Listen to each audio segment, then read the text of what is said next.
Y vean las características.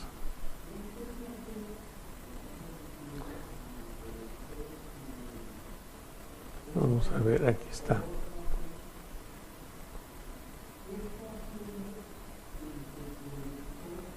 Por ejemplo, a ver, vamos a dejar ver la tabla completa.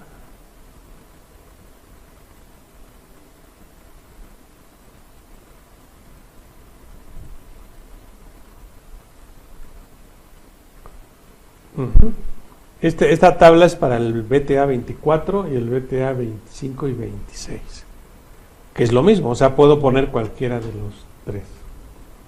Estamos hablando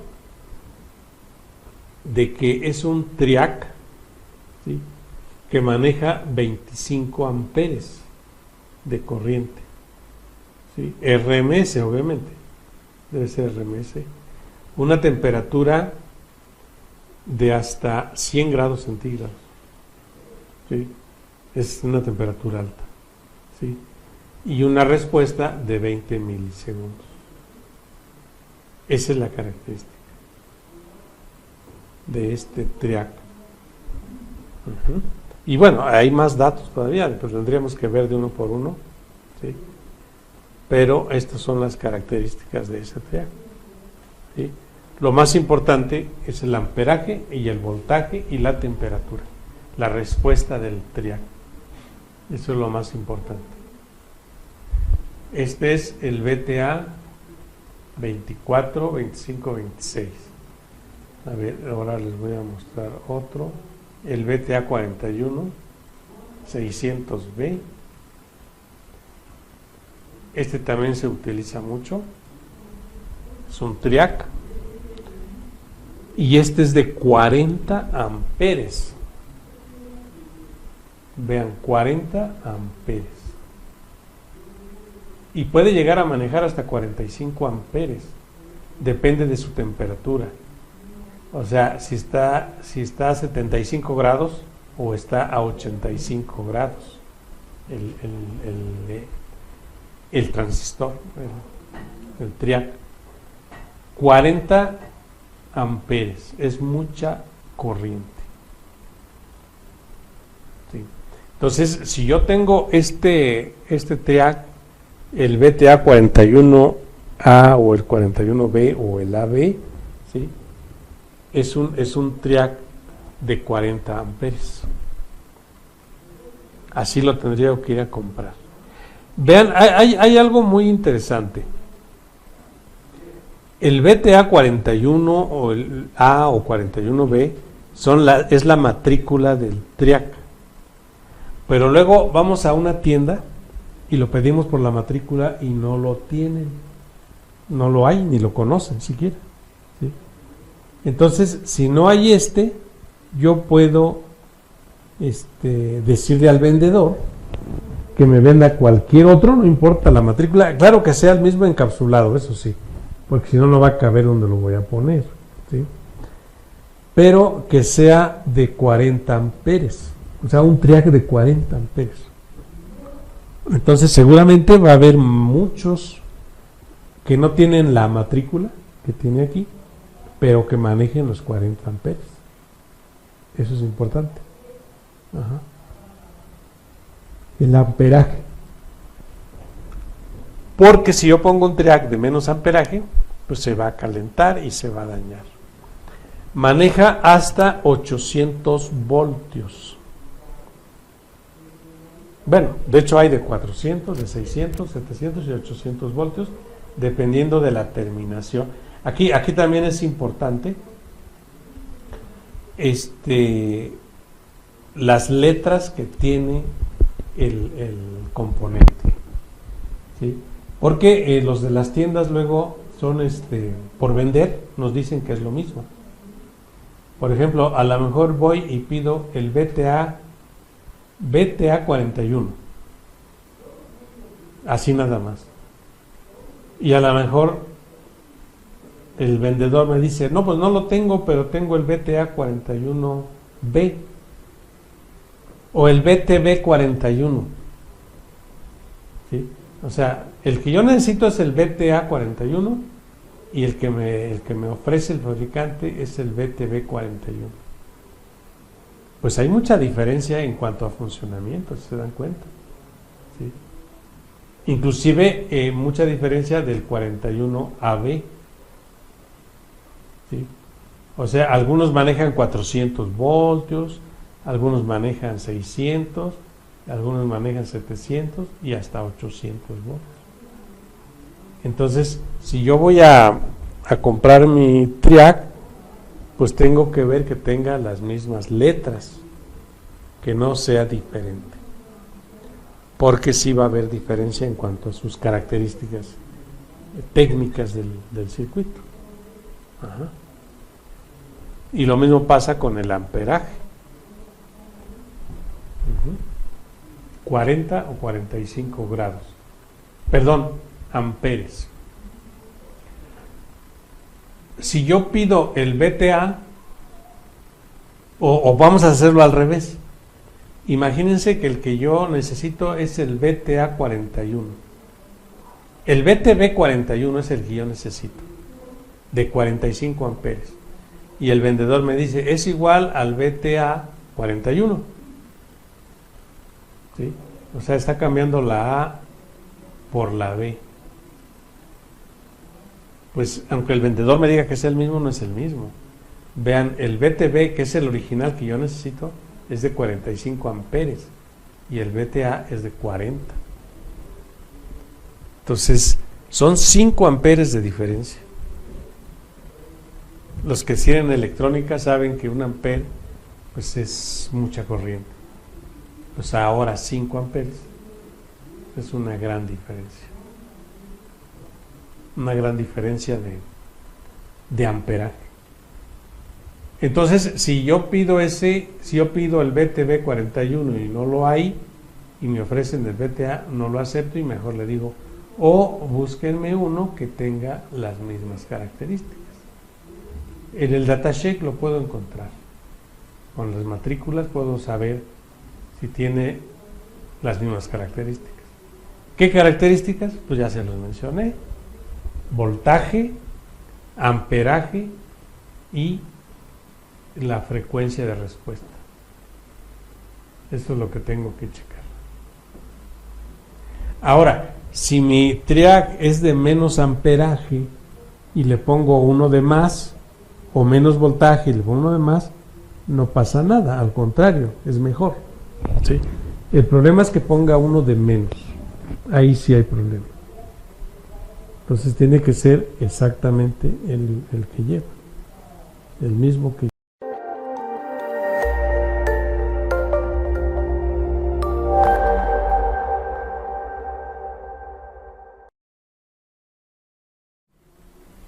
Y vean las características.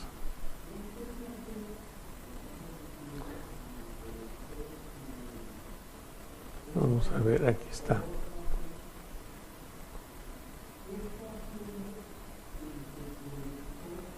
Por ejemplo, a ver, vamos a dejar ver la tabla completa.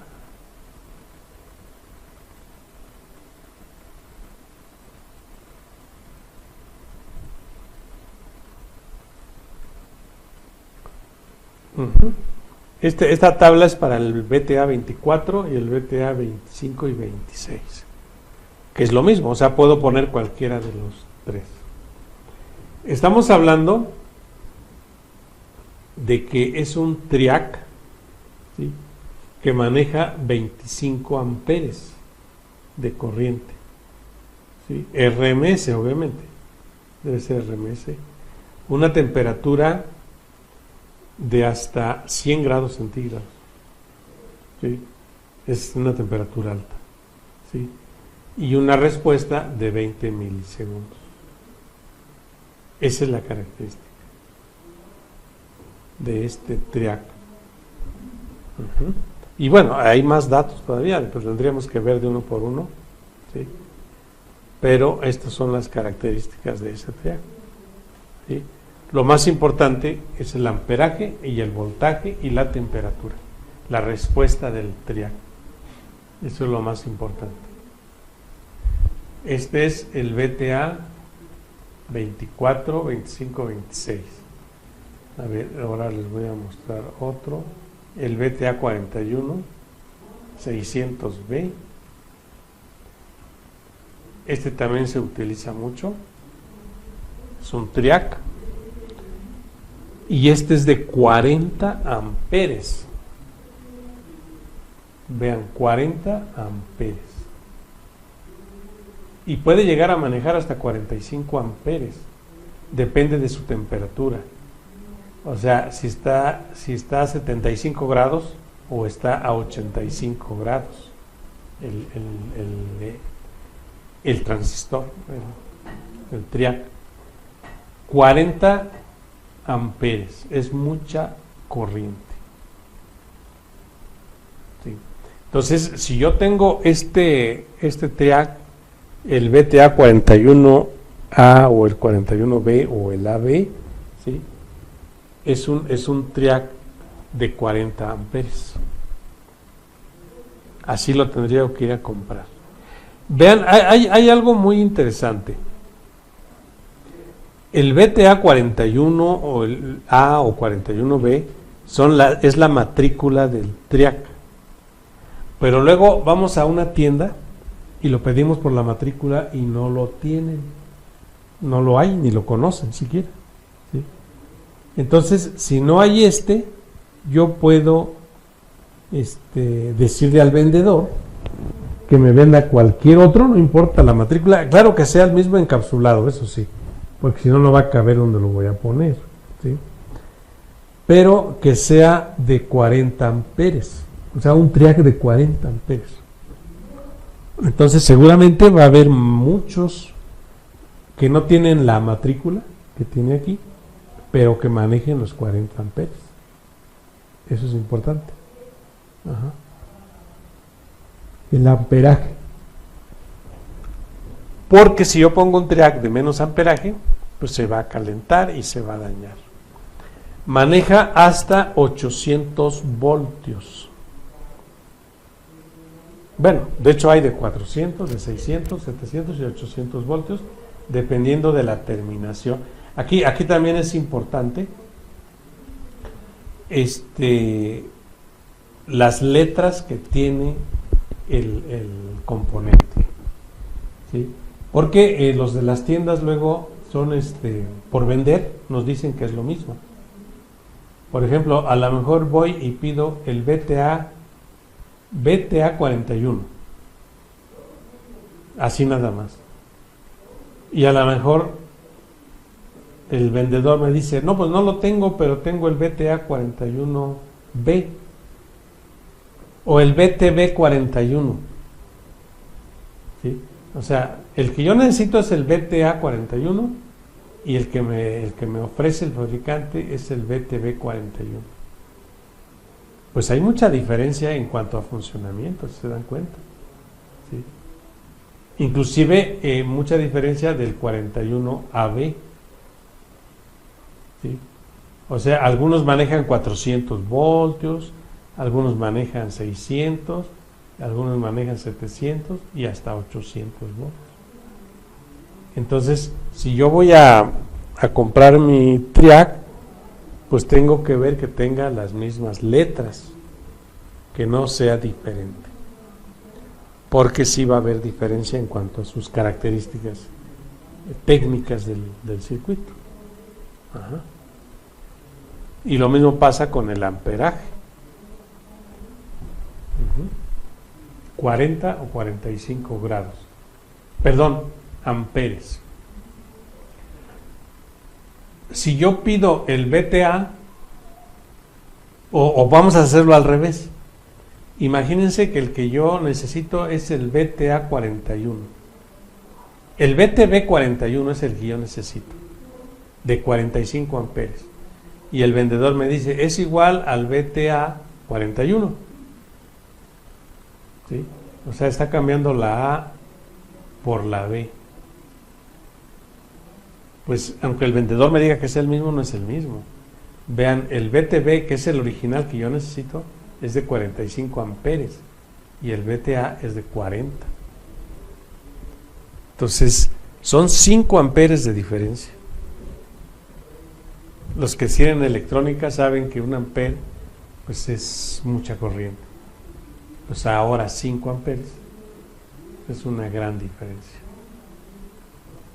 Una gran diferencia de amperaje. Entonces, si yo pido el VTB 41 y no lo hay, y me ofrecen el VTA, no lo acepto y mejor le digo, o búsquenme uno que tenga las mismas características. En el datasheet lo puedo encontrar. Con las matrículas puedo saber si tiene las mismas características. ¿Qué características? Pues ya se los mencioné. Voltaje, amperaje y la frecuencia de respuesta. Eso es lo que tengo que checar. Ahora, si mi triac es de menos amperaje y le pongo uno de más, o menos voltaje y le pongo uno de más, no pasa nada, al contrario, es mejor. ¿Sí? El problema es que ponga uno de menos. Ahí sí hay problema. Entonces tiene que ser exactamente el que lleva, el mismo que lleva. Muy bien. La frecuencia pues son 50 Hz, ¿sí? Y bueno, pues ahí vienen todas sus características, su voltaje RMS,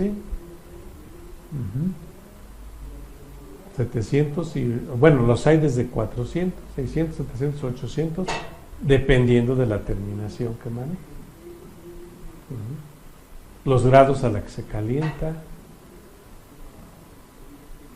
Pues ahí tenemos todo. Esta tabla se bajó de la red con la matrícula del integrado, por si la quieren obtener. En la red tenemos todas las herramientas también. En la página de datasheet, ahí tenemos todo. Todos los datos de transistores integrados. Y pues todo lo que necesitemos saber del chip. Y antes de hacer la práctica, porque vamos a hacer una práctica de pruebas y todas las mediciones, antes de hacerlo, vamos a ver cómo está conformado el equipo. Vamos a ver un pequeño repaso del diagrama de bloques y ahorita hacemos el diagrama esquemático.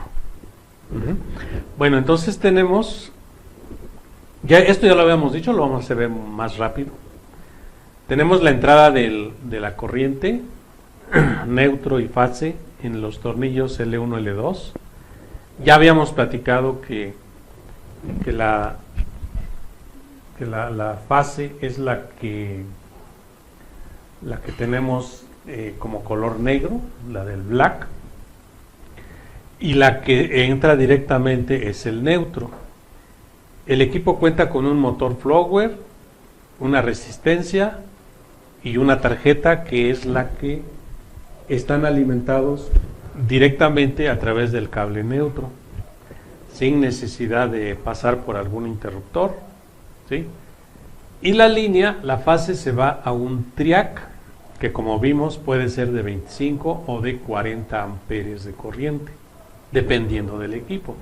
Al principio dijimos que había diferentes modelos de equipos y que la estructura interna era la misma, lo único que cambiaba pues era el fusible del Flower y era el capacitor de la línea, el único que cambiaba. Y bueno, también en este caso va a cambiar el triac de más o de menos amperaje. Entre de más amperaje sea, pues obviamente tenemos mayor cantidad de margen de error en la línea y obviamente el equipo duraría más tiempo, ¿sí? Y tenemos también el sensor infrarrojo, que es el que se va a encargar de avisar a la tarjeta electrónica en el momento en que ya se requiere el funcionamiento del sistema. Voy a hacer el diagrama en el pizarrón ya esquemático para que tengamos la idea de cómo funciona antes de pasar a la práctica.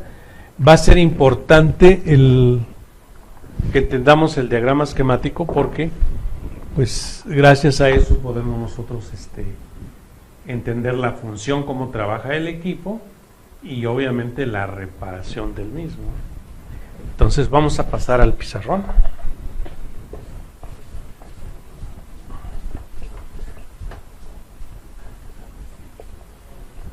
Bueno, entonces vamos a tener las 3 líneas de la entrada. Como yo les decía, es importante que nuestro equipo tenga la tierra física. Entonces vamos a tener la línea, el neutro y la tierra física. Y bueno, como habíamos dicho, este es de color blanco, ¿sí? El black, ¿sí? Y este es el color negro, ¿sí? Y el color blanco, ¿sí?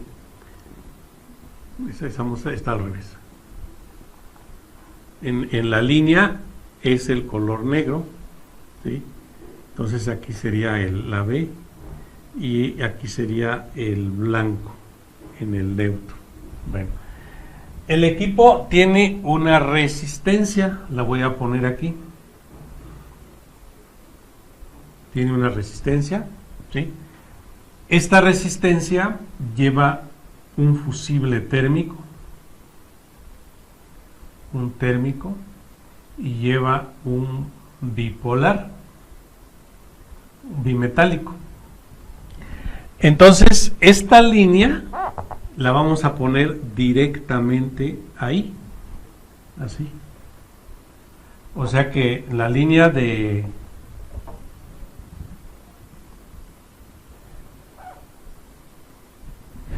la línea neutra, que es la de color blanco, va directo. Es importante entender también que en ambos lados, este es un cable obviamente, en ambos lados lleva zapata, no va soldado. La temperatura que manejamos aquí es muy alta, por lo tanto no debe de haber soldadura, porque la soldadura pues, se fundiría con la temperatura. Entonces normalmente lleva zapatas y va pinchado. La resistencia igual, la resistencia no lleva soldaduras, sino va pinchado solamente. Todo va pinchado, ¿sí? Como yo les comentaba, el fusible térmico se pone a una cierta temperatura. Los fusibles, bueno, todos sabemos que un fusible es una protección, ¿sí? Pero el fusible normal que usamos en otros equipos es un fusible que se abre con el amperaje. Por ejemplo, voy a poner un ejemplo. Si este se abriera con amperes, a lo mejor el fusible diría 10 amperes, ¿no? Y la corriente que pasa por aquí, pues lógico que tiene que ser menor a 10 amperes. Si por alguna razón esa corriente sube a más de 10, el fusible se abre porque está diseñado para abrirse a los 10 amperes, ¿sí? En este caso no. En este caso el térmico se abre con temperatura, ¿sí? Entonces vamos a tener el térmico normalmente a 220 grados, ¿sí? Y entonces ese térmico es un ejemplo obviamente. Mientras no llegue a los 220 grados, el térmico va a estar bien. Pero llegando a los 220, el térmico se abre y ya se queda abierto. En cambio, el bimetálico, no. El bimetálico, que actúa como un termostato, ¿sí?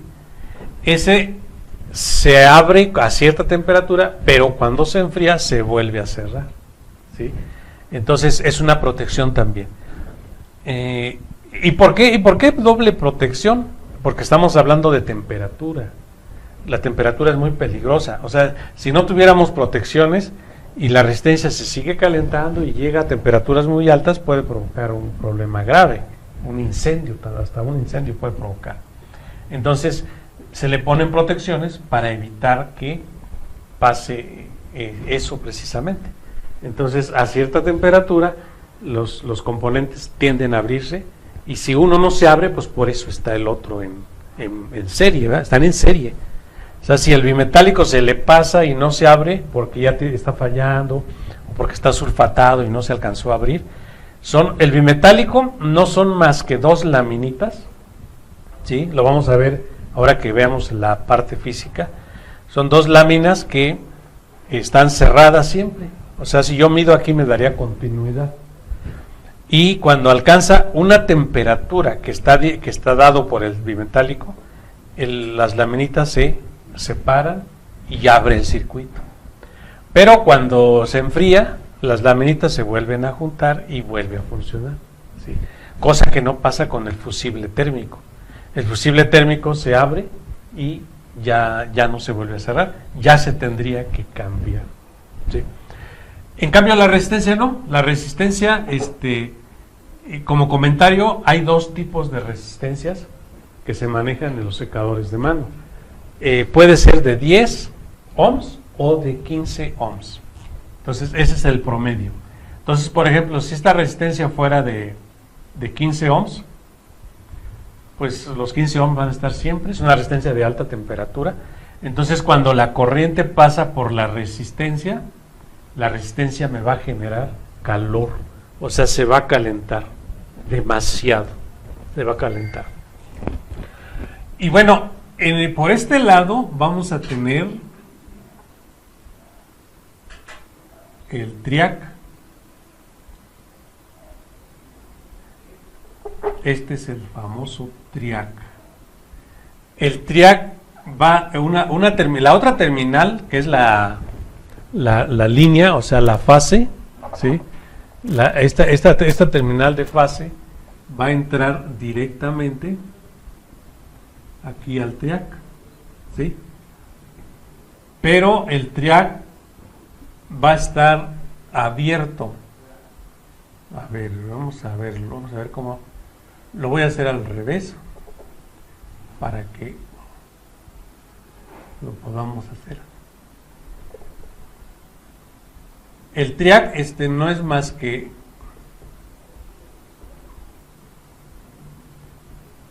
un dispositivo así, ¿sí? Este es el símbolo del triac.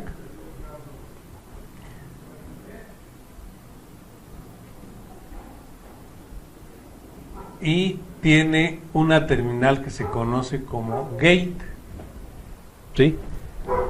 La terminal gate. Entonces, esta terminal va a la tarjeta. Yo aquí voy a tener la tarjeta electrónica. Esta tarjeta está alimentada también por esta línea, así. Y esta otra línea entra directamente aquí. Así. O sea que la tarjeta electrónica, ¿sí? Esta tarjeta electrónica está alimentada con la línea de alterna, con las dos líneas de alterna de manera directa, ¿sí?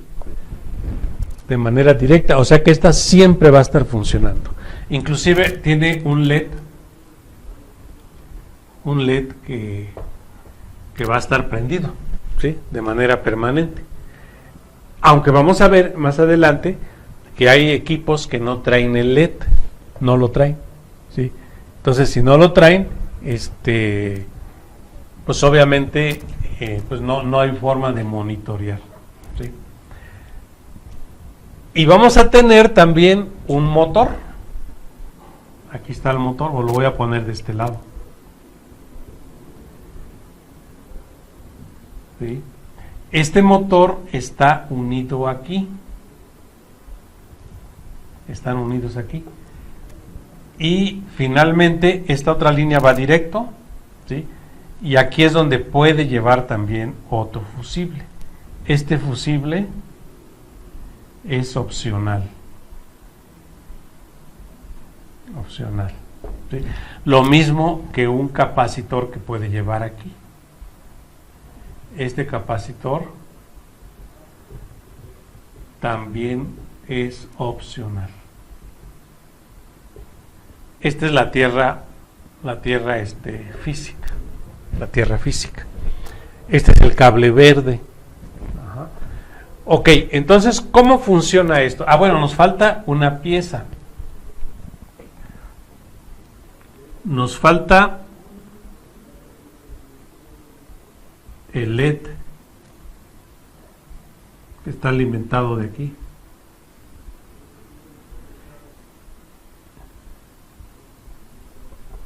Este LED emite la luz infrarroja, ya lo habíamos dicho, y cuando ponemos las manos esa luz va a rebotar.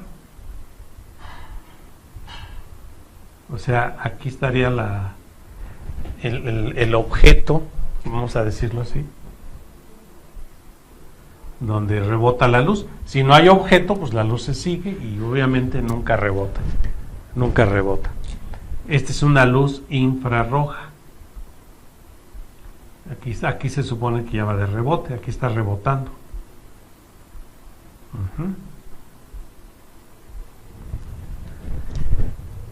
Y aquí estaría el fototransistor,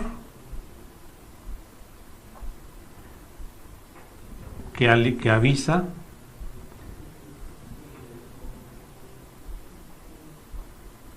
que ya hay luz. Esta es una sola pieza y este se le conoce como sensor óptico. ¿Por qué óptico? Porque trabaja con luz. Es un sensor infrarrojo. Este motor es el flower. Este es el motor. Flower.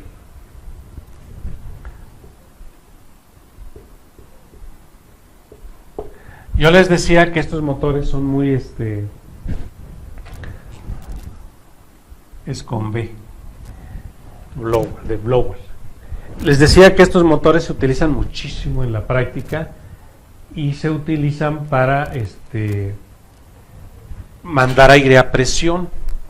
O sea que cuando nosotros necesitemos aire así con mucha presión, pero una presión intensa, con un flower es el indicado, motor flower. Entonces va a salir aire a presión y el aire va a salir, va a pasar por la resistencia, ¿sí? Y bueno, el equipo puede tener un ducto para dirigirlo hacia donde están el objeto que se requiere secar, ¿verdad? Por ejemplo, lo puedo dirigir para acá, a través de un canal, ¿no? De una guía. Entonces, este sería aire caliente. Vuelvo a repetir, la resistencia, obviamente el aire que está saliendo aquí está frío, pero al pasar por la resistencia se calienta el aire. Entonces aquí ya tendría yo aire caliente. ¿Sí? Entonces vamos a ver cómo funciona. Ahí está ya mi diagrama completo de manera esquemática. Vamos a ver cómo funciona el sistema. Fíjense. Al llegar la energía, la corriente alterna, los 127 voltios, aquí tengo 127 voltios, corriente alterna, 60 ciclos, bueno, puede trabajar a 50 y a 60 ciclos, ¿sí? Un polo de la línea, que es la línea neutra, de color blanco, va directo al motor, directo a la resistencia y directo a la tarjeta, ¿sí? Y obviamente al capacitor. O sea que esa va directo, obviamente con sus protecciones, su fusible en el motor, su térmico y su bimetálico en la resistencia, ¿sí? La resistencia es bastante grande, es de alta potencia, ¿sí? De 15 ohms de ohmiaje, ¿sí?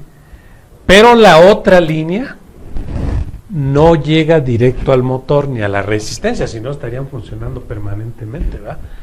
Sino que la otra línea llega al triac.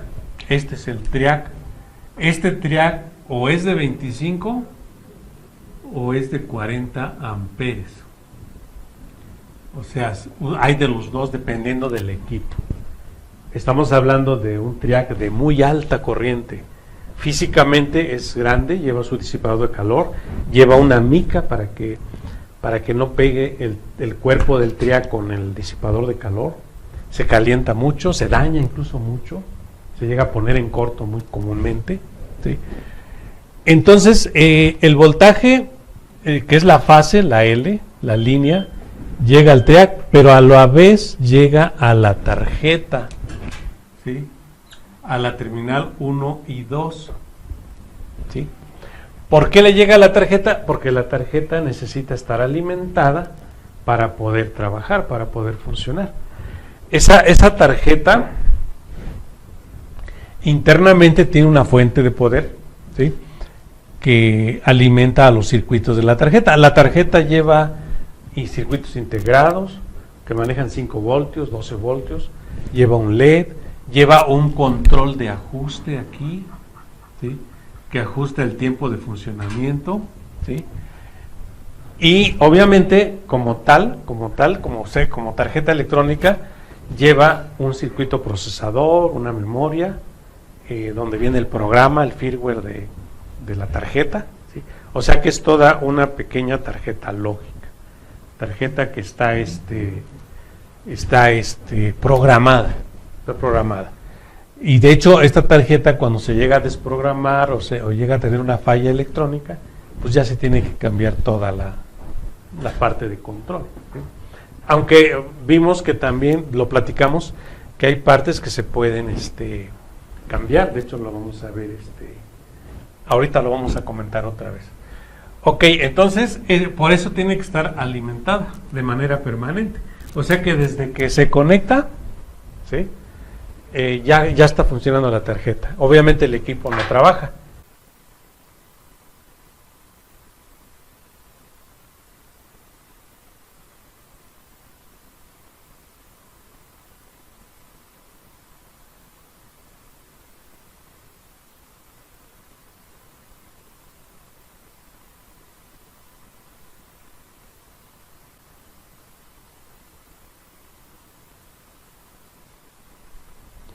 Bueno, pues espero que ya lo hayan terminado de copiar.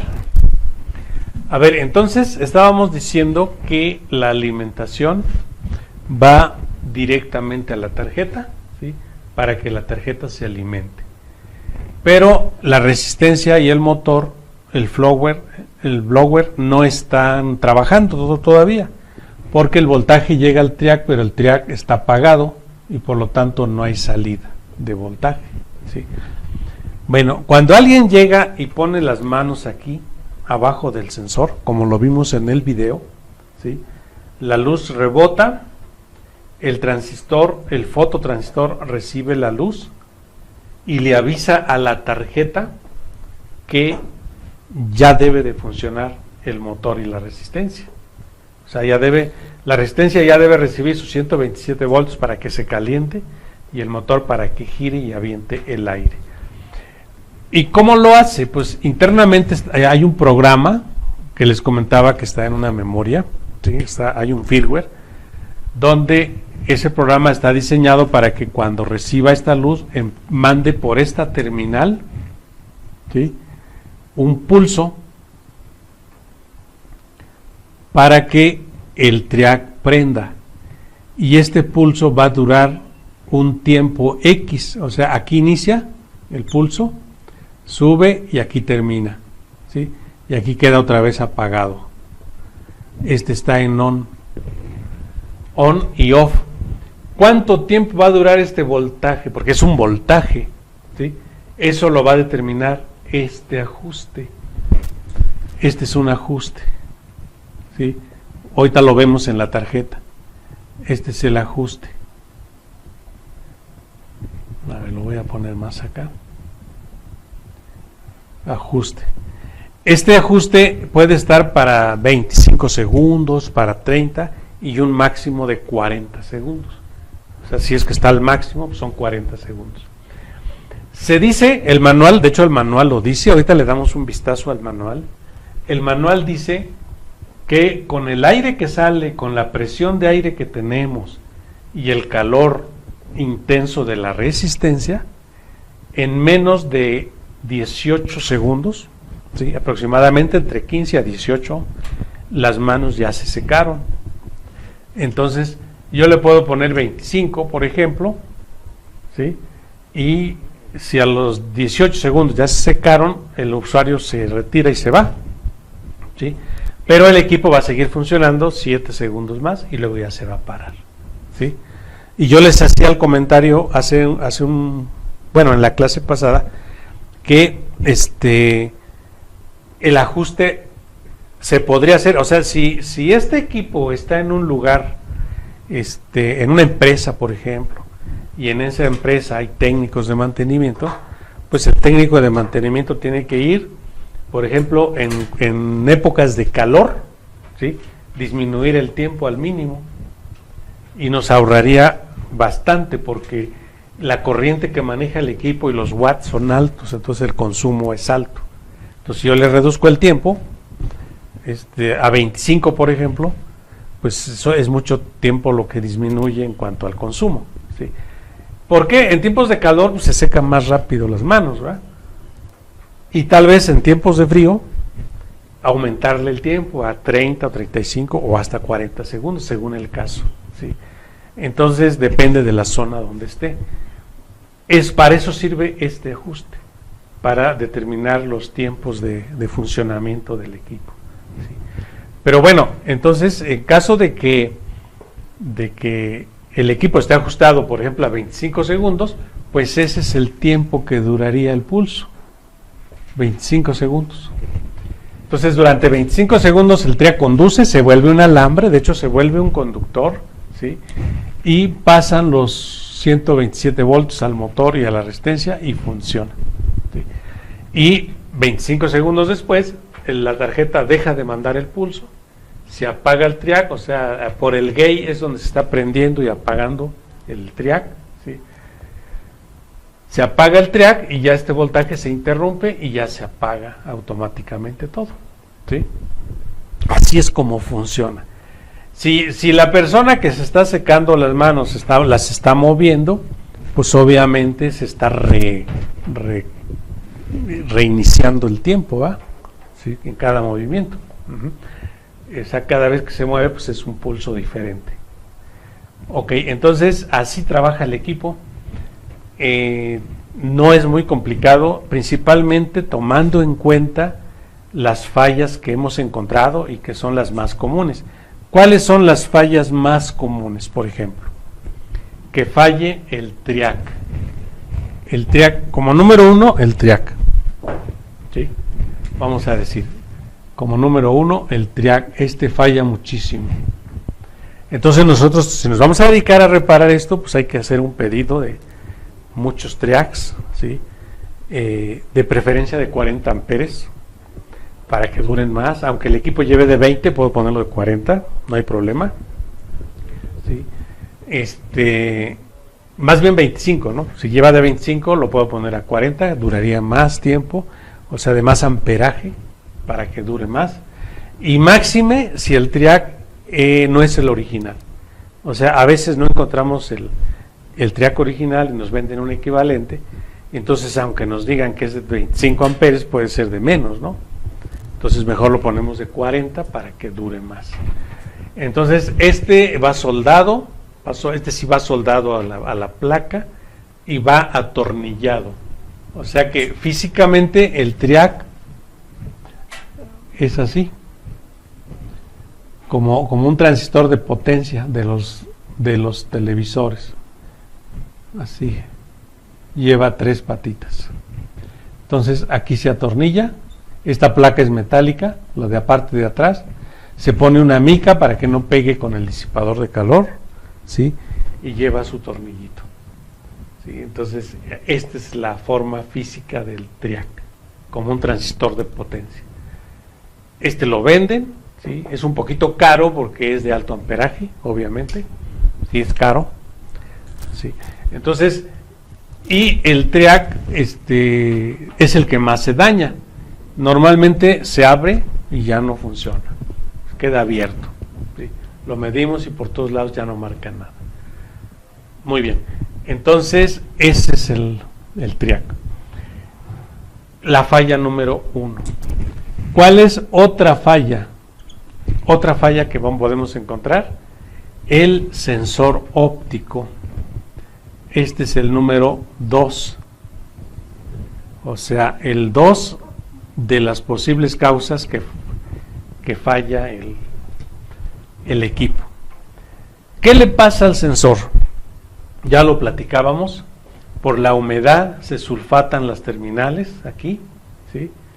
Aquí lleva un conector de 4 pines, ¿sí? El conector está del lado de la tarjeta, o sea, se conecta a la tarjeta. Ahorita lo vamos a ver en las imágenes, ¿sí? Se conecta y estos van soldados directamente a la placa internamente. Entonces, aquí donde van las soldaduras es donde se sulfata mucho, aquí. Entonces, a veces se sulfata y ya no trabaja. Entonces, lo abrimos, lo limpiamos bien, lo lavamos y ya queda. De lo contrario, pues tendríamos que checar el diodo, si ya está limpio aquí, el diodo y el transistor. Checarlos que estén bien. Ambos se pueden cambiar, los venden, ¿sí? Aunque en la práctica el técnico normalmente pues tiene sensores de stop, y lo que hace pues es cambiar todo el sensor, ¿verdad? Pero lo que decíamos nosotros hace en la clase pasada, decíamos que vale la pena tratar de ver cuál es la posible falla, ¿sí?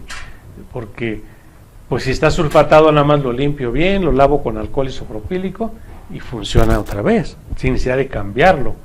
Sería un gasto innecesario, ¿no? Entonces esta es la falla número 2. Y si está mal el diodo, pues cambio el LED, ¿no? Infrarrojo. Y bueno, pues ya dependerá de nosotros, ¿verdad? La tercera falla, la resistencia.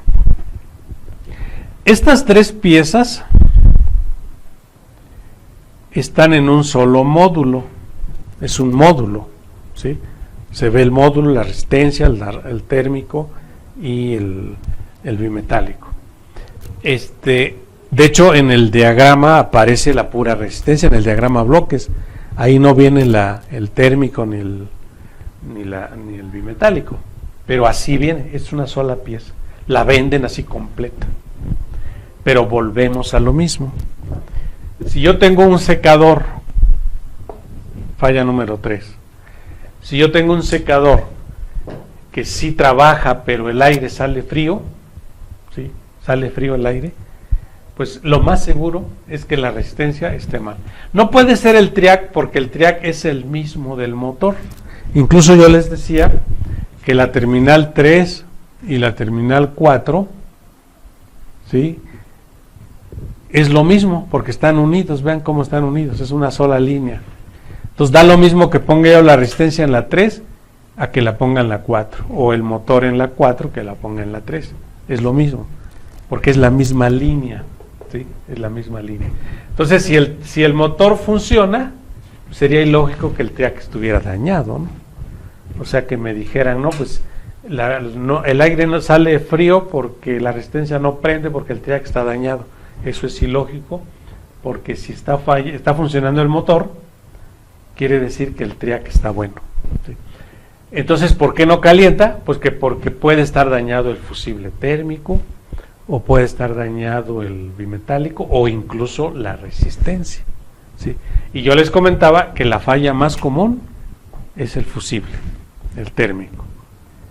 No viene soldado, viene pinchado con zapatas, ¿sí? No se puede soldar por la temperatura de la resistencia, que es alta y se desolda. Si le pongo soldadura, se funde la soldadura con el calor de la resistencia. Entonces tengo que conseguir los ojillos, así les llaman, o zapatas de alta temperatura, y la pinza para pincharlo, para que quede pinchado, ¿sí? Entonces, sería interesante tratar de buscar la falla, de repararlo. O sea, si el aire sale frío, pues abrir, sacar la resistencia, desatornillarla, se jala, se saca completo el módulo y checamos el térmico, checamos el bimetálico. Y si vemos que un componente de estos está mal, pues cambiarlo, ¿verdad? Y no cambiar todo el módulo, que sí nos saldría caro. De hecho, todas las partes son caras. Les hacía el comentario que si compro todo por separado sale como el doble de lo que cuesta el equipo completo, ¿verdad? Entonces no sería costeable, pero bueno, va a haber casos que sea necesario. ¿Por qué? Pues porque la resistencia no la venden suelta. Si se me abrió, se quemó, se quemaron las espiras y ya no hay forma de arreglarlo, pues ya tengo que comprar todo el módulo. Pero si falló el térmico, pues basta cambiar el puro térmico. O si falló el bimetálico, pues igual el puro bimetálico, el termostato, ¿sí? Sin necesidad de cambiar todo. Y nos ahorramos un buen en cuanto a la refacción. Esas son las partes que más fallan. Y como número 4, adentro de la tarjeta, de hecho lo vamos a ver en la siguiente clase, cuando veamos las mediciones de los componentes y las partes físicas. Adentro de la tarjeta hay un capacitor grandote, ¿sí? Un capacitor. Entonces, como número 4, como falla número 4, sería el capacitor. Como 4, vamos a ponerlo. Adentro lleva un capacitor. Entonces, ese capacitor sí falla mucho. Y lo que le llega a pasar, ya se los comentaba, es que cuando hicieron la tarjeta, el capacitor es grande, como es grande, tiene los pines largos, queda así levantado y con la vibración se le rompen los pines de los lados. Si el pin queda grande, pues se solda nada más y ya queda. Pero a veces se rompe del cuerpo del capacitor y ya no se puede soldar, ya se tiene que cambiar. Entonces esa es la falla número 4. Y ya como así un caso extremo, puede llegar a fallar el programa de la tarjeta, o sea, algún chip de la tarjeta, y ya se tiene que cambiar el módulo. Este módulo se le conoce como módulo de control o el ensamble de control, ¿sí? Este es el módulo de control, porque es el que está controlando la función de todo el equipo, ¿sí? Todo lo venden, de hecho en el mercado lo hay, es sobrepedido obviamente porque no es tan fácil ir al centro, al Salvador y comprar pues el módulo de control del secador, ¿verdad? O el motor flower. Todo es sobrepedido. Los triacs incluso no son muy comunes, no los hay por el amperaje tan alto que manejan, ¿sí? Tendríamos que buscarlo o pedirlo vía internet, ¿sí? Pero sí, si nos vamos a dedicar a esto, pues tener los triacs como repuestos, las tarjetas, los sensores, los infrarrojos, ¿sí? La resistencia. El motor es muy difícil que falle, de hecho nunca falla. Es un motor grande, de alta potencia, robusto, de trabajo rudo, y es muy difícil que llegue a fallar, ¿sí? El motor.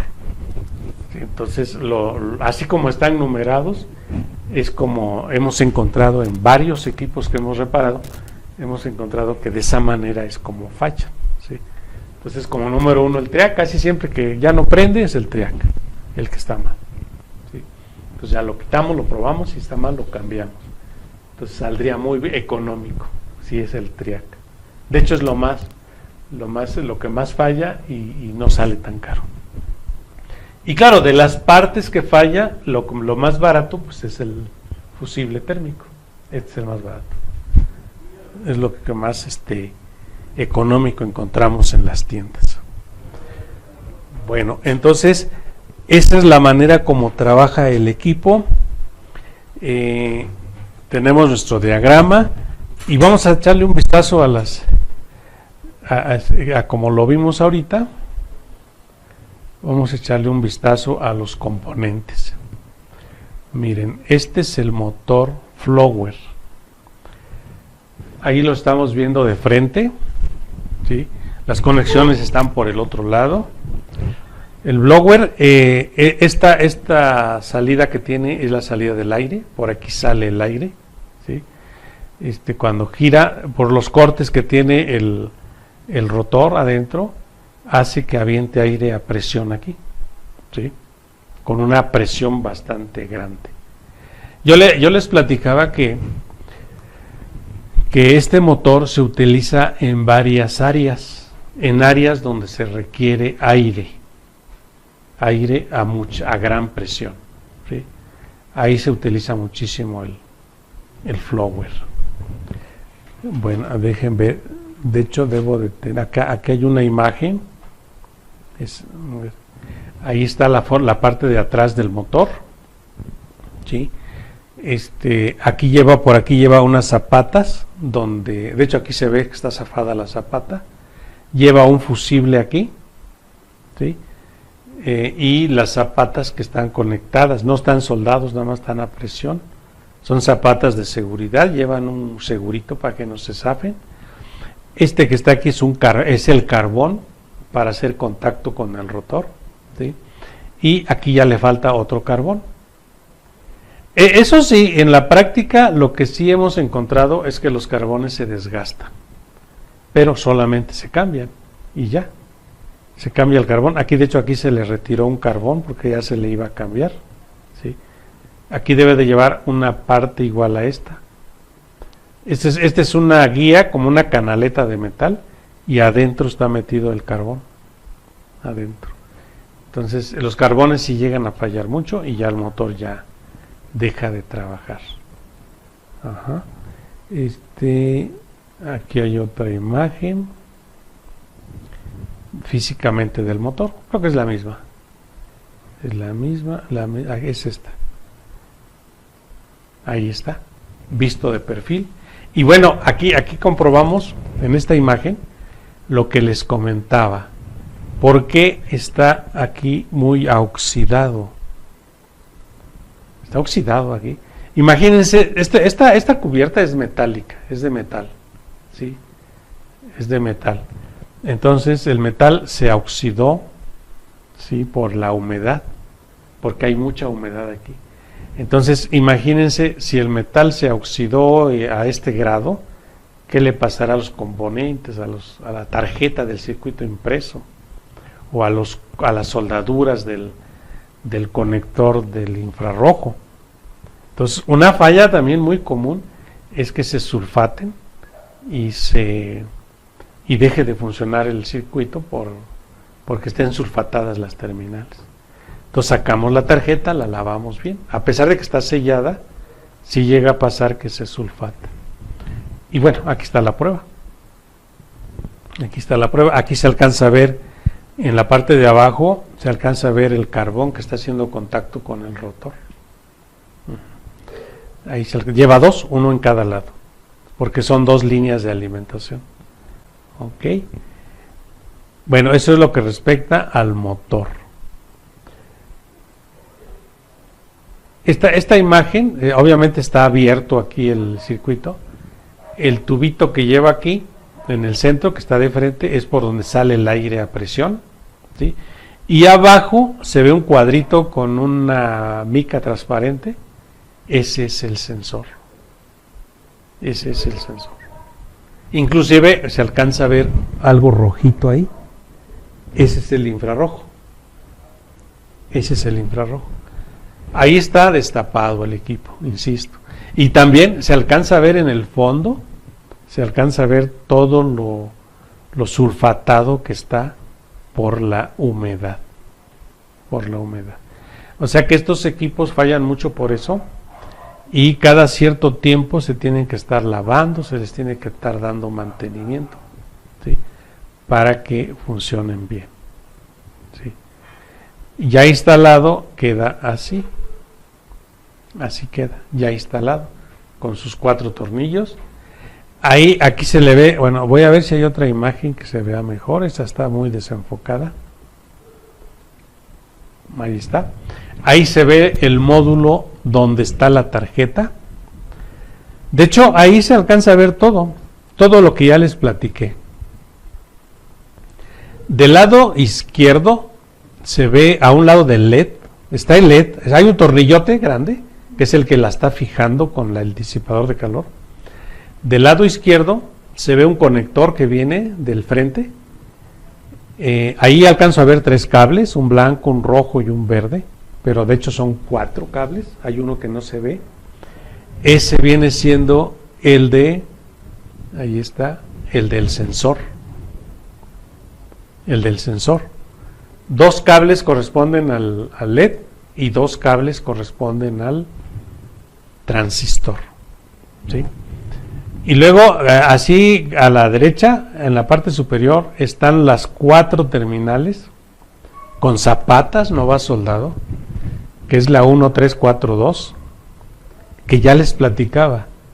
Las azules, la 1 y la 2, es la alimentación permanente de 127 voltios. O sea que si mi tarjeta no prende, lo primero que haría sería medir ahí que haya voltaje en esas 2 terminales. ¿Sí? Y las 2 centrales, que es la misma, de hecho la 3 y 4 es la misma, aunque aquí no los ponen con diferente color. Las zapatas, uno es rojo y otro es como rojo pálido, como rosa. La 3 y 4, de hecho, si abrimos, ahora que abramos el módulo, vamos a ver que es la misma pista. Es la misma pista. Da lo mismo que esté así o que esté al revés, el rojo de la derecha y el rosa a la izquierda. ¿Sí? Da lo mismo.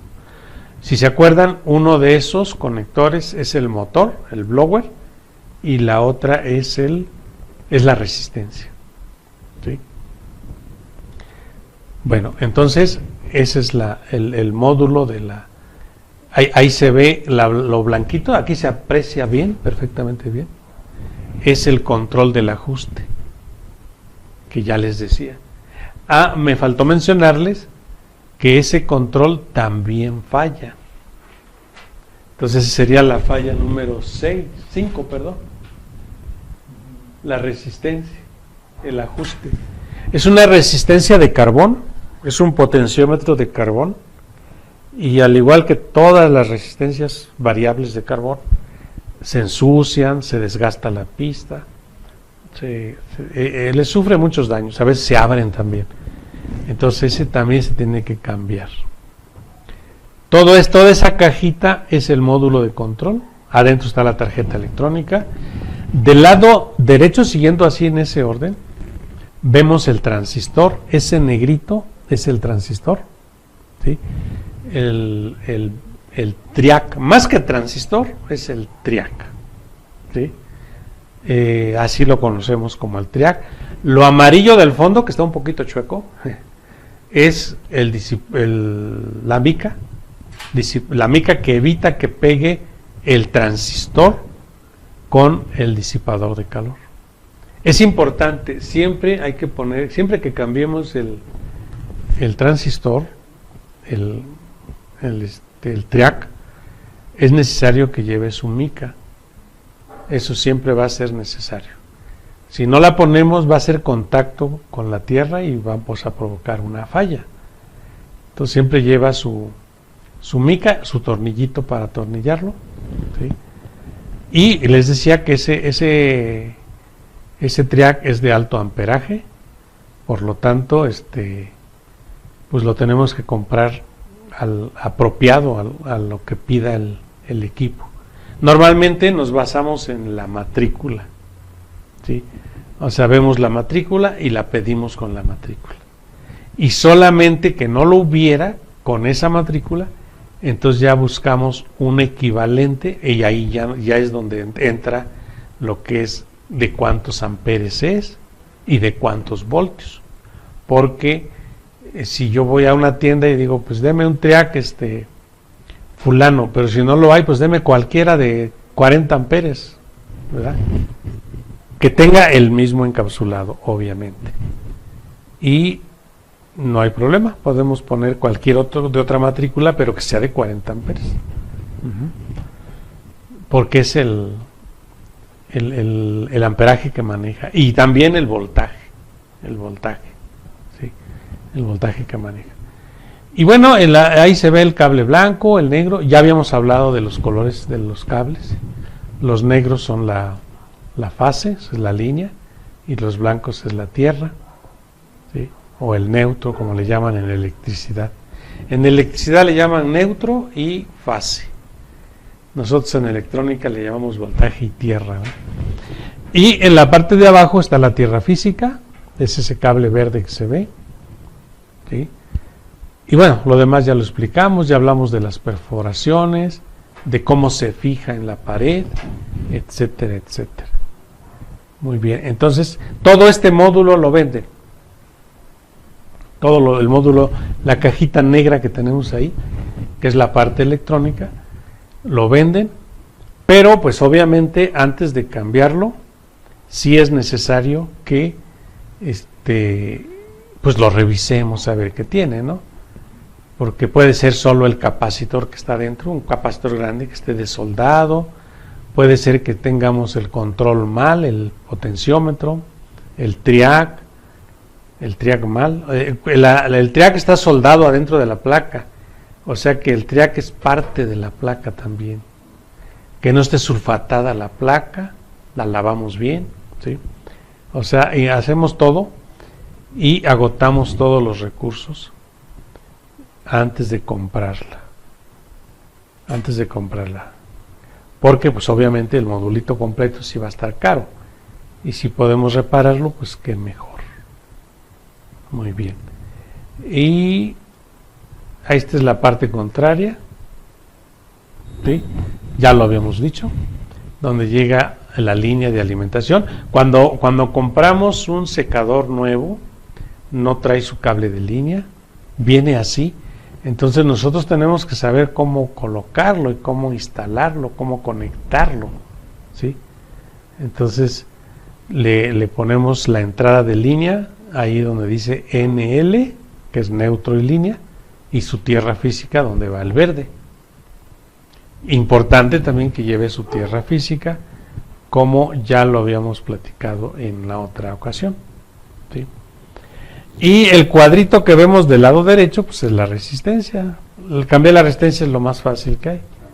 Se le retiran los dos tornillos que tiene, arriba y abajo, y sale el módulo completo de la resistencia.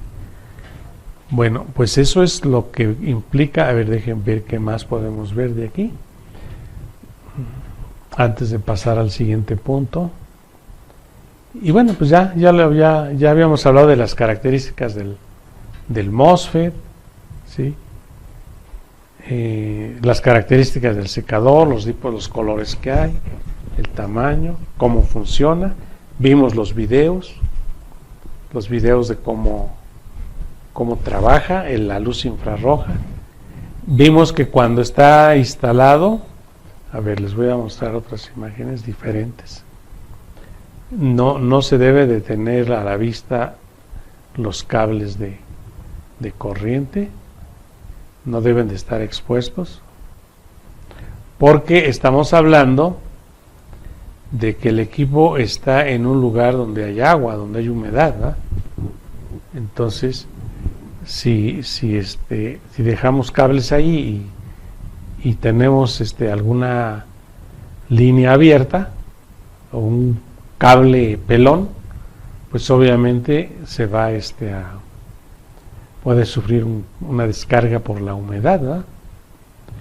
Entonces debe quedar así instalado. Caray, esto no lo voy a poder abrir. Vamos a ver otro.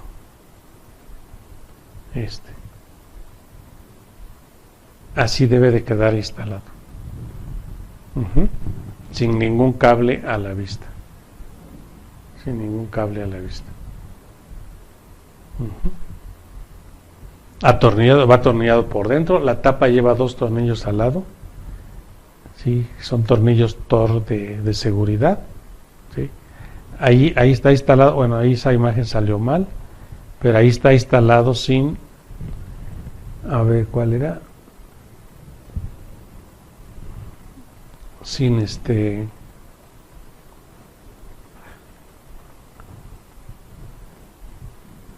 a ver si aquí se ve mejor. Aquí se ven los cables que llegan de la instalación eléctrica. De hecho no lleva clavija, va directo de los cables de instalación. ¿Sí?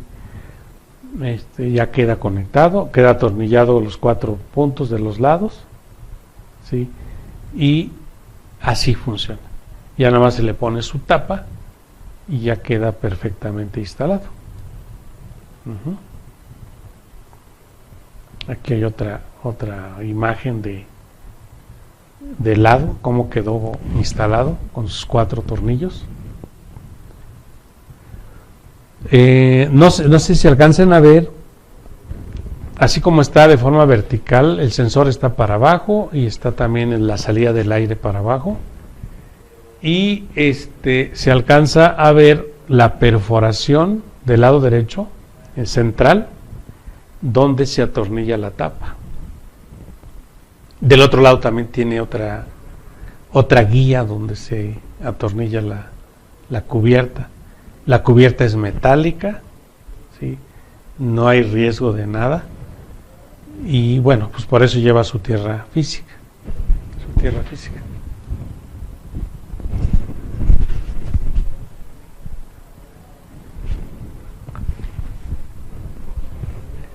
Muy bien, entonces así queda instalado.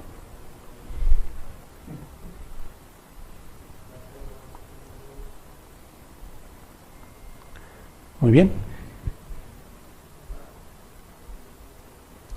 Hablando un poquito de la resistencia, ¿sí? La resistencia no tiene polaridad, ¿sí? La resistencia, a ver, vamos a pasar al pizarrón para detallar lo de la resistencia. Esta resistencia, esta es la manera de simbolizar la resistencia. La cantidad de figuritas que hagamos así, a ver, lo voy a borrar para que no se vea encimado todo. Creo que ya lo copiaron, ¿sí? Entonces lo voy a borrar. Y vamos a hablar un poquito de la resistencia.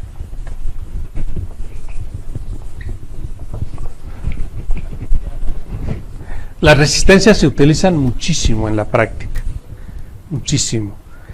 Y no solamente resistencias para generar calor, sino resistencias de todo tipo, desde las de superficie pequeñitas que vemos en las placas electrónicas hasta resistencias grandes de alta temperatura, ¿sí? Entonces, este es el símbolo. Yo les decía que no importa cuántas rayitas le haga, hay diagramas que nada más hacen esto y ya dicen que es una resistencia, ¿sí? Bueno, siempre hay que hacerle varias. La resistencia tiene la característica de que se mide en ohms, ¿sí? En ohms. Por eso yo les decía que esta resistencia es de 10 a 15 ohms. Entonces, si es de 15 ohms, ¿sí? Con el multímetro en posición ómetro la medimos. Me tiene que marcar de aquí a acá los 15 ohms, así midiéndola. Y les comentaba que no tienen polaridad. Las resistencias no tienen polaridad, ¿sí? Entonces, obviamente, como yo lo ponga, me va a funcionar, y como ponga las puntas, como yo las ponga, me tiene que marcar lo mismo, el valor. Claro, estoy hablando que si es de 15. Si la resistencia es de 10, pues me tiene que marcar 10. Si es de 12, me tiene que marcar 12. El valor que tenga la resistencia impresa de fábrica, ese va a ser el valor que me tiene que marcar el multímetro, con una tolerancia. Actualmente la tolerancia es del 5%. Pero en las resistencias de alambre, estas resistencias se dice que son de alambre, porque internamente es alambre que está enrollado como una espiral, ¿sí? Estas resistencias de alambre son muy exactas. Normalmente, si dice 15, me da 15. Donde sí había mucha tolerancia, hasta el 20% de tolerancia, es en otras resistencias que son de carbón. Se dice que una resistencia de carbón es más difícil hacerla de precisión, ¿sí? Porque es el material, el carbón, el que comprimen, y pues sí les falla en la precisión. Y sí las hay, sí hay resistencias de precisión de carbón, pero son caras precisamente por lo mismo que es más compleja su fabricación. Entonces, en el caso de las resistencias de alambre son más exactas. Entonces sí me marca casi siempre lo que es. La resistencia también tiene otra característica que son los watts. Watts se representa con la letra W y es el calor que la resistencia despide. Cuando pasa corriente por una resistencia, ¿sí? Vamos a decir, pasa corriente por aquí, la I, ¿sí? Obviamente para que haya corriente se le tuvo que aplicar voltaje a la resistencia. Yo aquí puedo calcular de cuántos watts es esta resistencia, incluso de cuántos amperes pasa por ahí, porque estamos hablando de que esta resistencia se está alimentando con 127 voltios. 127 voltios. Eso es lo que alimenta a la resistencia, o sea, directamente del tomacorriente, ¿sí? Entonces, ¿cómo sé el amperaje? ¿De cuántos amperes es la corriente? ¿Sí? Pues para eso existe la ley de Ohms, ¿verdad? Existe la ley de Ohms donde dice que para saber la corriente hay que multiplicar el voltaje por la resistencia. Perdón, es voltaje entre resistencia.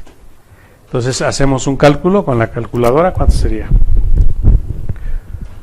A ver, ahí tenemos una calculadora. ¿Cuánto me da de amperaje?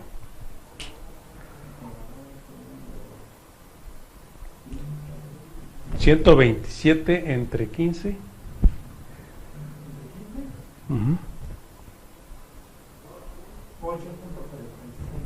Entonces sería de 8. ¿Sí está bien? Amperes. Es un amperaje bastante alto. ¿Sí? Eso sería mi corriente. Ahora, ¿cuántos watts de calor habría? ¿Sí? El watts es calor, ¿eh? El watts es calor. Pues tengo que multiplicar los 8 por los ohms. ¿Sí? Perdón, no es cierto. Los 8 por el voltaje. Voltaje por corriente me da watts. Entonces, ¿cuánto sería? Según el secador, dice que da un promedio de 900 watts. A ver, vamos a ver si es cierto. Voltaje por corriente, los volamperes, o sea, los 127 voltios, porque el voltaje se está aplicando directo a la resistencia. Los 127 voltios por 8.46. Aquí hay un compañero que está haciendo las operaciones matemáticas, él es ingeniero en matemáticas. ¿Cuánto le da? 1074.46. Fíjense, watts igual a 1000 ¿qué? 74.42 watts. Claro, yo aquí estoy aplicando mis operaciones, así haciendo las operaciones matemáticas con 127 volts, ¿verdad? Si la línea tiene 125 o 120 o 119, pues me disminuye un poquito, ¿sí? De hecho, el manual del secador habla de 110 voltios. 110 voltios. Por eso habla de 900 watts, porque en el manual dice que es de 900 watts, ¿sí? Pero bueno, imagínense 1000 watts. Para que tengan una idea, es más o menos el calor que emana o radia, como quieren llamarle, un reflector de 1000 watts que se usan luego en la calle para alumbrar en la noche cuando hacen trabajos nocturnos. Esos reflectores grandotes que hasta la carcasa es de fierro colado, ¿sí? Esos reflectores bueno, los hay de 600 watts, de 500, 600 y 1000 watts. Pero un reflector de 1000 watts, es más, hasta el de 500 o 600, no podemos ni siquiera tocar la carcasa, porque nos quema. ¿Sí? Es mucho calor lo que se genera ahí. Entonces, ese es el calor que genera la resistencia. Entonces, cuando pasa el aire, se va a calentar muchísimo el aire, va a salir aire caliente, ¿sí? Porque es mucho calor lo que se está produciendo aquí, ¿sí? Entonces, esta resistencia no la puedo dejar no le puedo aplicar los 127 y dejarla ahí un minuto, ¿verdad? Sin el aire. Al instante empieza a quemarse, al instante empieza a salir humo. Con el aire no pasa, porque el aire la enfría. El aire la enfría. Al pasar el aire a presión o un aire a muy alta velocidad, pues se enfría la resistencia y evita que se queme, ¿sí? De hecho, hay una falla, me ha pasado una falla, donde falla el motor. Hace rato les decía que el motor no falla, pero más bien deja de funcionar el motor porque se gastó un carbón o porque se dañó el fusible, ¿sí? Entonces, deja de funcionar el motor y cuando ponen las manos, luego empieza a salir humo del secador, porque se empieza a quemar la resistencia. Y ahí esa falla, que es poco común, pero sí ya ha tocado, es luego decimos, es el motor el que no está trabajando. Y de hecho no se escucha, porque el secador es muy ruidoso, el motor es grande, es alta potencia, se oye bastante ruido. Entonces acercamos la mano y no sale aire, no se oye el motor y empieza a salir humo en el equipo.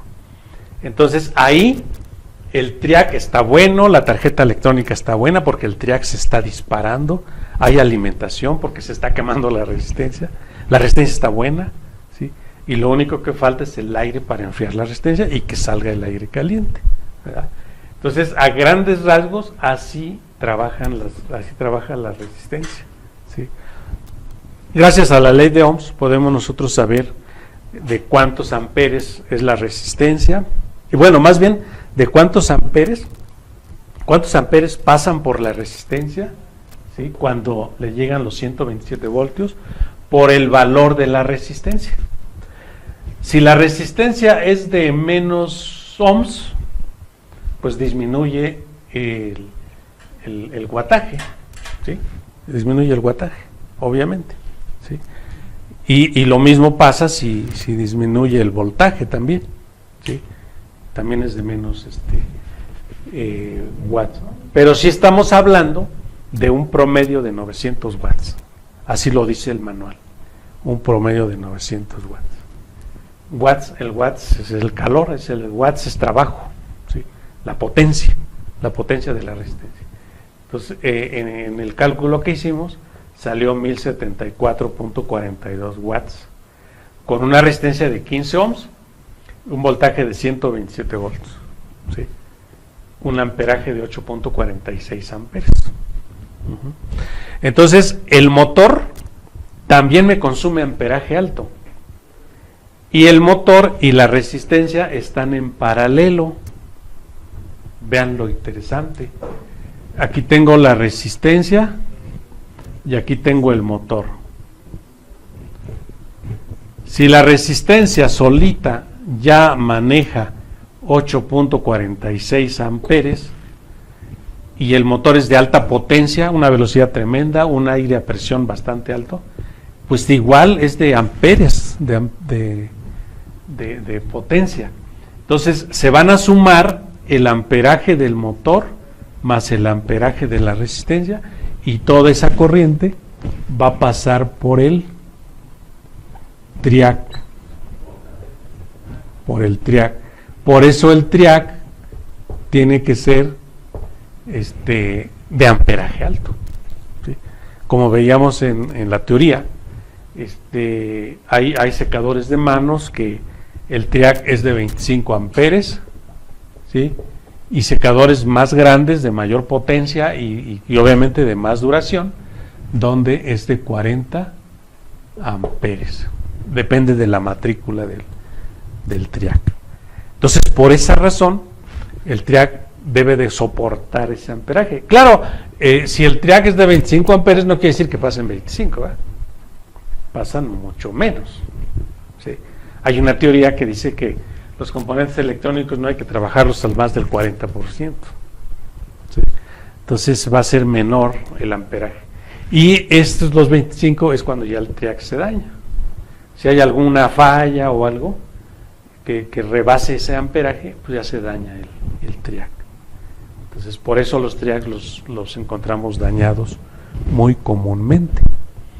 Y lo mismo pasa con la resistencia. Tanto los dos sumados me dan el amperaje alto. ¿Sí? Porque si vemos el diagrama, pues es lo único que maneja el triac, o sea, la corriente del motor y la corriente de la resistencia. Es lo único.